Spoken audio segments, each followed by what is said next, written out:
கர்த்தருடைய பரிசுத்த நாமத்திற்கு மகிமை உண்டாவதாக. இந்த காலை வேளை உங்கள் அனைவரையும் ஆண்டவராகிய இயேசு கிறிஸ்துவின் இன்ப நாமத்தில் உங்களை அன்போடு வாழ்த்தி வரவேற்கிறேன். இந்த நாளின் செய்தியின் தலைப்பானது இலவச விண்வெளி பயணம். ஏசாயா 53 10 வாக்கியம் 11 வாக்கியம் சொல்கிறது, அவர் தமது சந்ததியை கண்டு நீடித்த நாளாக இருப்பார். கர்த்தருக்கு சித்தமானது அவர் கையினால் வாய்க்கும். அவர் தமது ஆத்ம வருத்தத்தின் பலனை கண்டு திருப்தி ஆவார். தேவனுக்கு பிரியமான பிள்ளைகளே, இந்த பூமியிலே நீங்கள் நானும் வாழும்போது உலகத்தில் மிக சிறந்த ஒரு அன்பு ஆண்டுடைய அன்பு. அந்த அன்பு அளவில்லாதது, அது ஒப்பில்லாதது, அது முடிவில்லாதது. கிறிஸ்துவுடைய மேன்மையும் மகிமையும் நாம் தியானம் செய்யும்போது விழுந்து போன உலகத்தை மீட்பதற்காக கல்வாரி சிலுவையின் மீது செய்யப்பட்ட தியாகத்தை தூண்டிய அவருடைய அன்பு எவ்வளவு பெரியது என்பதை காணலாம்.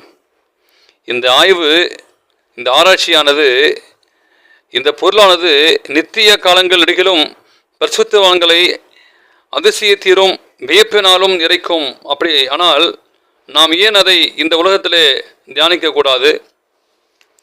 அது தேவ தத்துவத்தின் ரகசியம். தேவன் மாம்சத்திலே வெளிப்பட்டார் என்பதை புரிந்து கொள்ள நம்மால் முயற்சிக்கும் பொழுது அதன் ரகசியம் மேலும் அதிகரிக்கிறது. அதை புரிந்து கொள்ள முடியாமல் அநேகர் இன்றைக்கு தவிக்கிறார்கள். தவறான சத்தியங்களை அவர்கள் மாறி மாறி சொல்கிறார்கள். இந்த தேவ தத்துவத்தின் ரகசியத்தை, அதன் ரகசியம் மேலும் அதிகரிக்கிறது. அதை புரிந்து கொள்ளக்கூடாதுதான் என்றும் இயேசுவை குறித்தும் ஒப்பிட முடியாத அவருடைய அன்பை குறித்தும் மிக குறைவாகவே அறிந்து கொள்ள கிடைக்கின்ற சந்தர்ப்பங்களையும் கூட உலகத்தையும் உலக காரியங்களையும் முன்னிறுத்தி மக்கள் கெடுத்துக் கொள்கிறார்கள். கல்வாரியை, தேவனுக்கு அன்பான குமாரனுடைய அன்பு வெளிப்பட்ட கல்வாரியை தியானிக்க விருப்பமில்லாதிருக்கிற நமக்கு எப்படி சாதாரண உலக காரியங்களை குறித்து உற்சாகமாக இருக்க முடிகிறது?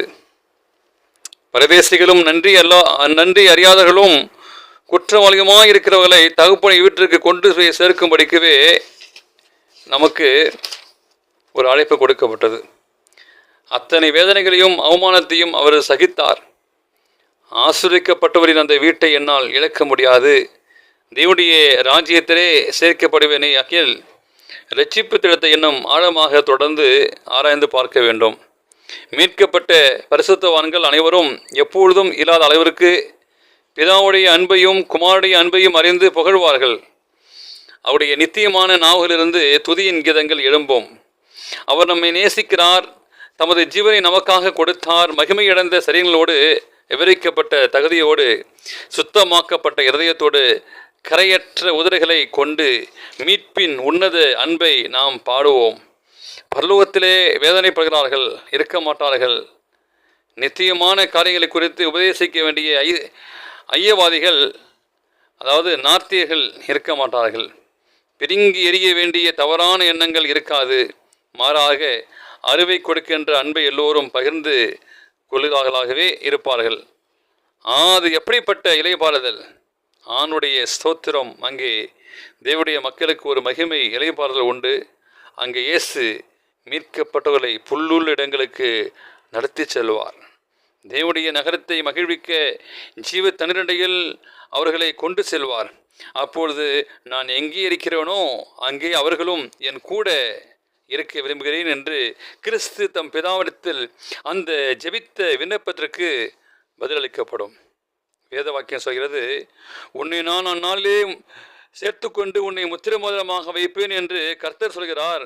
நான் உன்னை தெரிந்து கொண்டேன்னு சொல்லி ஆகாயிலே வாசிக்கிறோம். ஆம், தேவனுக்கு பிரியமான பிள்ளைகளே, இந்த காலவேளை உங்களை ஒப்பு கொடுப்போம். ஆண்டவர் நம்மளை ஆற்றி தேற்றி வழிநடத்திய தேவனுக்கு நன்றி செல்லுவோம். இந்த நாளை செய்தியை கேட்ட உங்களையும், இந்த நாளை பிறந்த நாளையும் திருமண நாளையும் காண்கிற பிறகுகளை தேவன் தாமே ஆசீர்வதிப்பாராக. ஆமேன்.